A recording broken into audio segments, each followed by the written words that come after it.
Welcome to the True For You podcast. This is your host, Renee Couples, and I have a special guest for you today. I'm here with Kendra Burrows. Kendra and I did yoga teacher training together, and I'm so grateful to have met Kendra. She is a complete powerhouse, and today we're going to be talking a little bit about power. When Kendra and I were doing yoga training together, our beautiful teacher, Christina Alexa, often gave us little gifts, and she gave us scarves, and two people had scarves of the same color, and Kendra and I got the yellow scarves. So ever since, we've called each other power sisters because yellow is the color of the solar plexus, the power center, the energy center in the body. So I'm so grateful to call Kendra a power sister and to be inspired by her. Kendra's a yoga teacher. She goes by Teach Peace Yoga. And she's the type of person that will give you the shirt off her back and help you in a moment's notice. And she has such a beautiful light. And thank you, Kendra, for joining me. Oh, that was such an amazing introduction. Thank you, Renee. I don't even know what to say. That was so sweet. Thank you. Thank you so much. And I too am so honored that we got to, connect in this life and we were linked as power sisters because I don't think that was for nothing. Yeah, I love Exactly. So, that. Kendra, will you introduce yourself a little bit more about your background Yeah. and, for anyone who might not know you that's listening? Yeah, so I grew up right here in New Hampshire. I'm 41. It's been a long road, of trial and error like everyone else. And I stumbled upon yoga in my life, and it's really been a huge trajectory for me as far as where I want to go and claiming my power in life and finally feeling like I own my space in life. I have four beautiful children who are pretty much adults now, not so much children anymore. And yeah, so I work a few odd jobs to live my passion, which is to help people understand and claim their own place in life by giving them and offering them the tools that work for me, right? Just kind of showing people what work for me and helping to raise the overall vibration. So, I feel like yoga is my life. I don't really have a lot going on other than that. My two cats, my turtle. For leave a pretty simple life. I have an amazing partner who's made space for me to bring this into the world and be able to hone my craft and find what works for me. So I'm a very blessed woman. Yeah, and you're such a free spirit, and I love that you're the type of person that you always exude gratitude. Not to say you don't have struggles or things that you deal with in your life, but for the most part, you're always trying to be grateful. And that's a huge mirror to present for others to just kind of show up, work with what you've got. And I think that a lot of people don't know that as yoga teachers, part of what you learn in yoga training is how to live life and how to use these tools to just help you through the daily. You can only attend a yoga class for so long. The rest of life is much, much longer. Right, So how do right, we right. use these tools and apply them to real life? Because it's really helped our lives. So how do we, give the gift that we've been given to other Right. people? Living that yoga off the mat, right? I love that. I think Christina always said that to us, right? Like we're learning these tools on the mat so we can apply them to life off of the mat.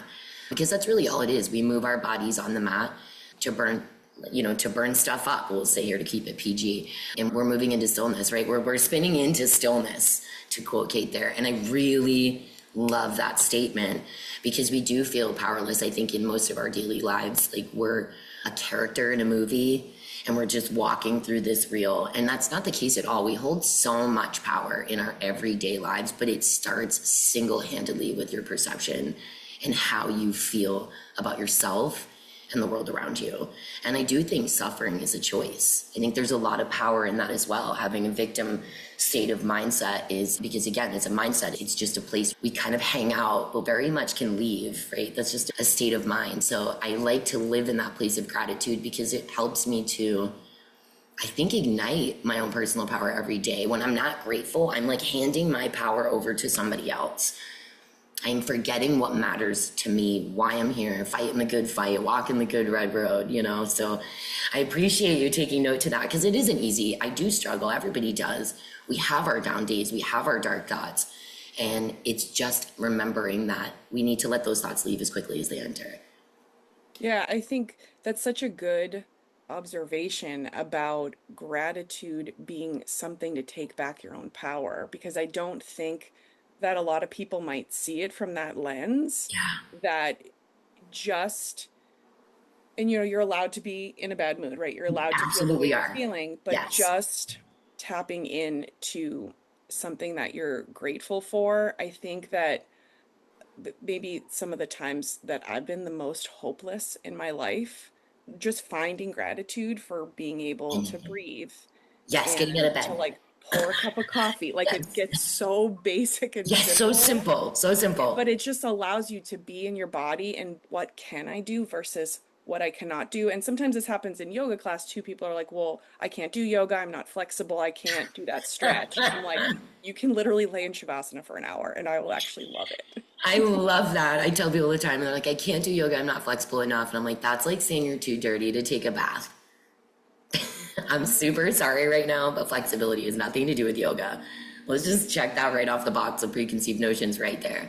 Yeah, I love that though. And you're right. It is recognizing what you can do. And it is as simple as going, I am blessed enough right now to be able bodied to pick this cup of coffee up and take a sip. That's it. It doesn't need to be this monumentous thing. You don't need to be rich. You don't have to have all of this stuff. It can be as simple as I'm grateful I got out of bed today and I'm able to endure this bad mood. Yeah. How blessed are we to be able bodied and sound mind? Can we start there? And then there's that gratitude of your body. I think most people, I even truly underestimated the power of the relationship of your body that you have with your body. We often feel like this vessel we're in it's just us. We are the body is us. But as you and I know, people who come through Shavasana, they come through guided meditation, Yoga Nidra, they understand really quickly that the body can rest while the mind is awake. How is that possible? How are you able to witness your thoughts if you are your thoughts, right? You can't be what you can witness. So we start to see that disassociation between our consciousness and the vessel we're in, and then we can change the relationship between it. I have friends that have tons of anxiety, right? And I said, well, have you ever sat down in a kitchen table, pulled out the chair, and spoke to your anxiety? Maybe nobody's around because it's super embarrassing. We've done this, you and I, right, in our yoga training. So embarrassing. And so we're like, okay, this is weird, talking to your emotions. But all of a sudden, the relationship, the lens, like you had said, changes on the way that you're looking at it. And you feel this sense of power come back. Well, it's no longer controlling me. It's now a separate entity and I can meet it. I can walk right up. I can talk to it. I can meet it face to face and go, aren't you tired? How can I help relieve you? I know I'm tired. You've done your job. Thank you for being here. Let's move forward. And this sense of power starts to float around and it does feel uncomfortable. You're bumping edges. It feels strange and clunky, but the more you do it, all of a sudden you're talking to your body, your vessel, you're in charge of this beautiful mitzvah, we'll call it, that brings you through life. And you're able to gain this different perception of the world in a way that now I feel like when I speak with people, I can see their love language with their body and how much power is lost there and where they're not shining and they could. And so all I got to do is show up, like you said, with my, give yourself a great big hug. When was the last time you talked to your body? How are you sleeping? How are you eating? How is your sex life? How is your, relationship? How are your thoughts? What energy you're allowing around your body? That is your power. You live there. You get to control your environment. It is not some victimless state that we walk through, this movie we walk through where we have no control. You are the narrator of your story. And so what are you doing to control that? And not in a prideful, egotistical way, right? You and I both know the ego sits in the passenger seat. It's something that we look at and we just go, oh, okay, yeah, I see you, I hear you, but you're not driving the car. You're not controlling, right? The script of the scene. So I just want to remind people in a world where we constantly feel like we have no control, how much power we really have. And it starts so small. We don't need to go to the White House and knock on the door. We need to come home and do some personal housekeeping inwardly first. And I flow. love that you brought up ego, Kendra, because that is a term our yoga teacher, Christina Alexa, used a lot in reference to the power center and how to be in right relationship Relationship. with your own ego. And like you were saying, when you have anxiety or things come up, a lot of times those are just parts of you, right? That exist in you. We all have different parts. Yeah. And I like Elizabeth Gilbert in Big Magic uses the phrase the fear does not drive the car, you drive the car, right? So you're the driver and fear Yep. can be the passenger, right? Ego Yep. can be the passenger. And these are all just parts of ourselves. And just noticing a lot of times those fear voices, those things that are limiting us, are our ego trying to keep us safe. Yes. So it actually serves a good purpose, right? It's Yeah. keeping us alive. Yeah. But if you're stuck and not able to make movement, maybe that ego's having a little bit too much control. If you're having a lot of imposter syndrome of like, oh, they're good at that, I could never be good at that, or who do I think I am to step into my light? Yeah. You're not that person, right? So you have to like be in charge of your own container, your own vessel. Yeah. But it's such a tricky, I just think of like high school psychology when I Ugh. think of like the ego, High super school, ego. my gosh, I got three high schoolers right now. That is a nightmare I would not want to go back to. But they don't teach that disassociation. So, anxiety and fear and all of these things that bump us are reactions to stimuli in the world around us. Our body is trained, our energy body is trained to witness things and experience things that our minds cannot even process. And so you walk into a room and all of a sudden you're like, whew, I don't like that feeling. And you feel very anxious and you're not sure why. My advice is leave the room. Your energy body has witnessed something your mind isn't even capable of processing. There is nothing wrong here. There's nothing wrong here. Your body is designed to do this. But knowing that you are not your anxiety, right? Your body is experiencing a reaction to the situation, much like you would get burned from the sun. It's experiencing a physical reaction from the sun, right? And so when we start to learn that and we disassociate with these very overwhelming emotions that are coming through us, and again, like you said, the ego bumping us, why I'm not good enough, I'm too big, I don't bend, I don't do this, I don't work hard, all the things, right? That is just latent impressions, memories coming back up from failed attempts and trials, or maybe patterns and programmings we've learned over many, many decades from other people, teachers, social media, whatever the case may be. You really do need to disassociate and go, am I that person? Does this even really resonate with me? Right? Where is my power lie here? Because most of what we're dealing with every day is just a fog, right, of what we've been exposed to. And we're just really peeling back the layers of that onion by being present, by Well, and recognizing even sharing with somebody like I'm feeling really anxious right now, naming an emotion can yes, take away the shame of feeling the emotion and allows you to maybe be a little bit more present with it because I think a lot of our tendencies is to maybe numb it or like shove it down and not address it. This is not convenient, right, to feel this way and to run from right now. vulnerability, right? Like when we feel that and to, like you had said, to name it and expose that to another person, you're instantly vulnerable. You're an open wound and you're like, as a human, we think, oh, well, we don't want that. Our ego is always trying to protect us and it's not going to want an open wound or a bleeding heart on the sleeve. So it's, oh, don't do that. They're not going to want to hear you. Oh, don't do that. It's too embarrassing. Trust me, they want to hear it. Trust me, let it be embarrassing. Be open, get vulnerable. I find that the weirder you are in a compassionate way, right, in a considerate way, and I use weird in a very loose term because we love that word in our house. That is such a positive word in our house. So let me just be clear there that by being weird, I mean, you're just allowing a vulnerability and a clunkiness of yourself to just be seen.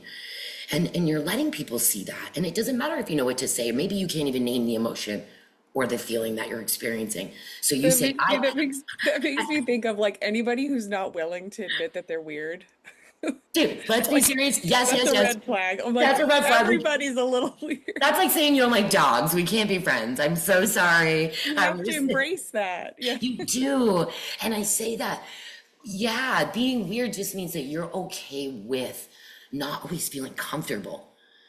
And I think that some people are very unfamiliar with that experience. So you'll notice they linger towards maybe other people who aren't so uncomfortable with that feeling. And it gives us a sense of permission, right? So we also do need to like be fixing the crown of other queens when nobody's looking or other kings when nobody's looking as other tribe members in our communities, because somebody is in need of your shoulder, or somebody is in need of you listening to their vulnerability without judgment, because it gives them their power back that they can trust not only you, but themselves. And again, like the gratitude, listening to yourself, loving your body, trust, trust, trust. That's where it all lies. How do you have power in anything or anyone if there is no trust?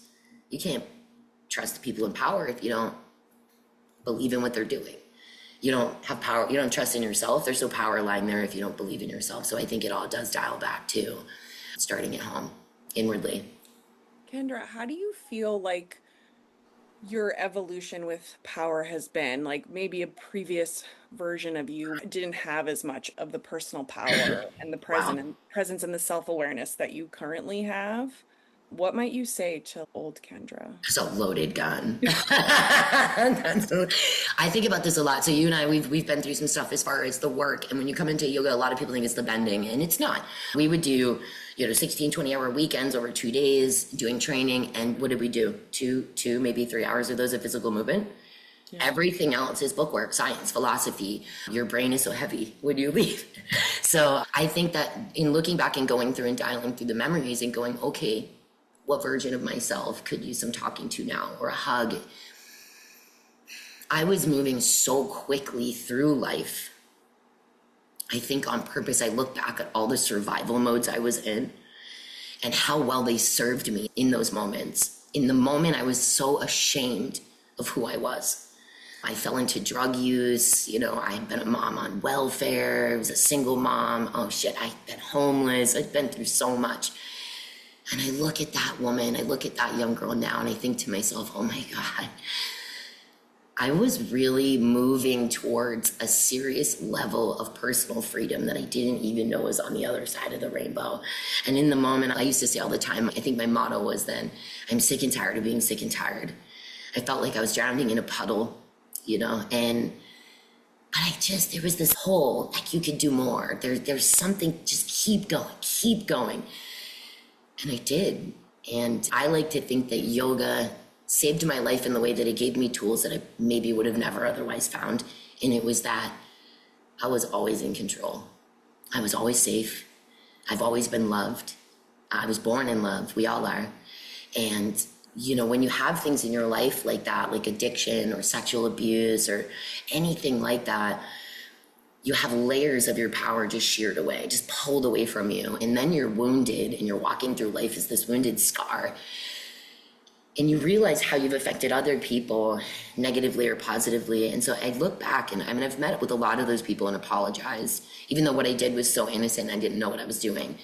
Apologize for the role that I took, which gave me some power back as well.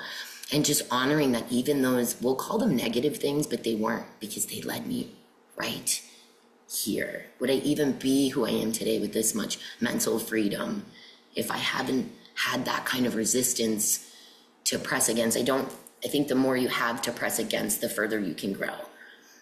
And so I am very grateful. I would never go back, but I would tell her to hold strong. You're doing the right thing and you're doing everything you can with what you have.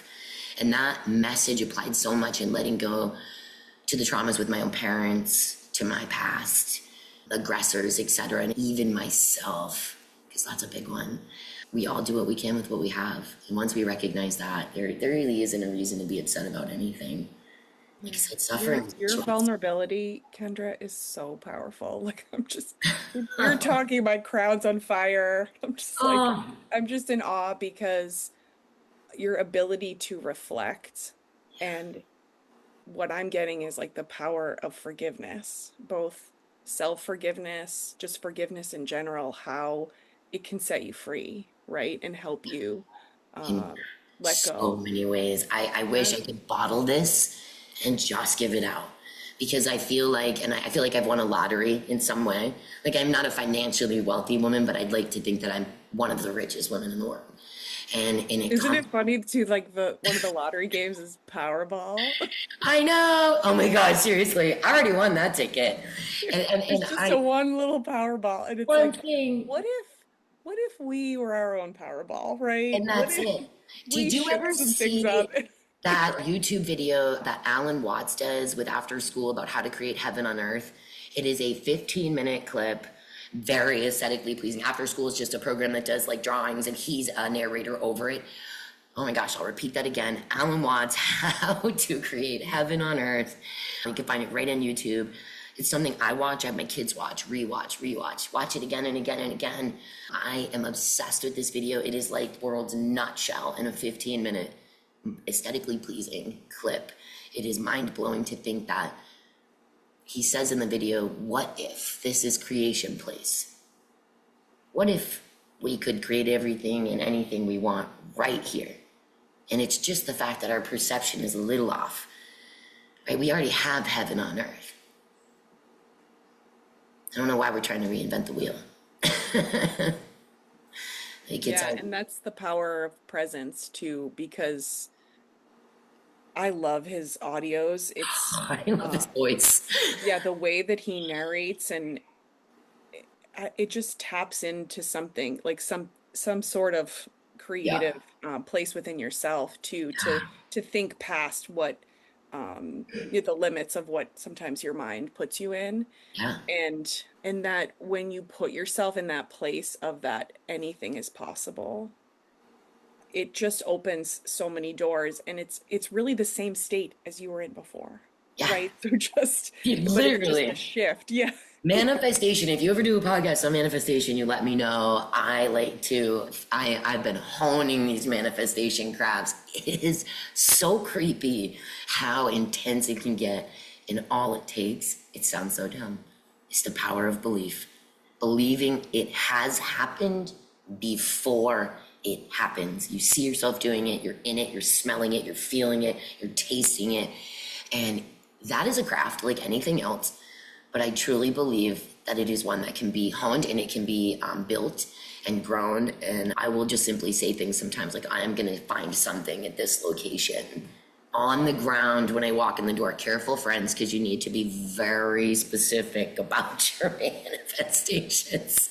But it's So, also about becoming and leading into yes. the habits of becoming the person who already has achieved, right? Have to So, be there like it's happened yeah, and it's you in real behave as time. that person, that Yes. the future version. Yeah. Yeah, and you can be, and if you like, say you want to live in a tropical island, go buy the plant, start wearing the hats, right? And you're looking at the brochures. If you're online, don't waste your time with anything other than images and video stories of being in these places.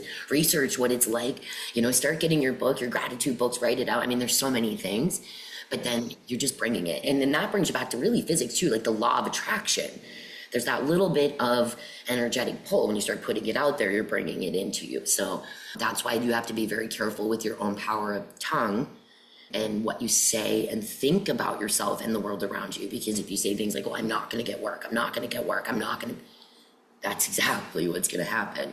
You have to, and especially when it's at its hardest point, like you said, you got to do it then. That's when it's the hardest, when you're in the crap, right? You're in the middle of it. You got to remind yourself, like, I don't believe it, but I'm going to fake it till I make it. And then those times when you're not in the crap, you really do believe it. You're not, your trajectory is pushing for it. You can see yourself living it. So I say put it to the test if you've got something that you're craving in life. So, one of the questions that I ask pretty much anybody that I've ever interviewed on True for You is, and I think this maybe goes along with power, to the power of authenticity. I think that you're certainly a person who lives their authentic life, and I love how unique you are and how much you own that. There's no one else like you. I truly believe that, and Appreciate it that. helps me see that in myself. How would you encourage someone to be their most authentic self? So I tell my kids all the time, you gotta let that freak flag fly. I can't stress enough. I was born with this. My youngest, like Dahlia, straight mini me. I will say it comes at a cost. There are a lot of edges you press by being yourself. In my experience, I like to call it a feather ruffler. You don't mean to be. When you are your best self, when you are your most unique self, you are gonna press the edges of other people all the time, and not in ways you think. By being your best self or just your most unique self, and of course you're doing this compassionately, you're not offending people, this isn't political, this isn't anything statement wise, this is just you. Maybe you dress the way you want, you're a little goofy or whatever, right? You got to understand that it's going to make other people who are not comfortable being themselves uncomfortable, and in that way they may make you try to feel shameful about being yourself. And so you really got to, after 41 years of experiencing this and watching my children go through this, which is so painful, but also beautiful at the same time, you really need to stand your ground and never waver. Own that shit. I don't know what else to say. You It's so true. really I tell my kids what lean other into people's it. opinions of you have nothing to do with you. That's on And I them. wish someone had told me that. I know. Like, Yeah. that's why I keep telling them, like, that's actually none of your business, right? And Right. they're gonna share it with you, but the way you receive it is up to you. And obviously, you're allowed to be sad and offended and whatever it is, but that's not your truth. And you need to ask yourself, why are you sad and offended? Are you sad and offended that they feel this way about you? Or that are you, and you own yourself? You're like, I'm proud of me, but I'm sad they feel this way. Or does that mean you're actually maybe really sad for them? That they can't be open-minded enough to accept you for who you are? Or are you starting to experience some ego sensations and now shame is coming in because you're mirroring their shame, right? They feel shame that they're not open, Well, and I potentially. think the natural instinct is to retaliate, but Absolutely. actually one of the most powerful practices you can do is non-reaction, Right. Yeah, yeah, because yeah. nothing takes someone else's power away more than you having no Zero reaction to the reaction. thing that they were doing to try to get a reaction. Absolutely. Yeah, non-violence, right? That himself. But yeah, it's one of those, do no harm. And I can't stress enough that the way we language to ourselves and others is huge. It starts at home, that housekeeping. I love it. I think it's, who is it? Swanson. She does this conscious language video on YouTube. That's what he sent me. I love it. And it's just conscious languaging. If you've never heard of conscious languaging, I think that is something everybody should look into. It goes back to manifesting, it goes back to everything, and again, perception. And it just makes everything else, like gratitude and the way we speak to people and ourselves and having love for life, so effortless when we start implementing these little like shifts of habit and awareness around the way we think and speak.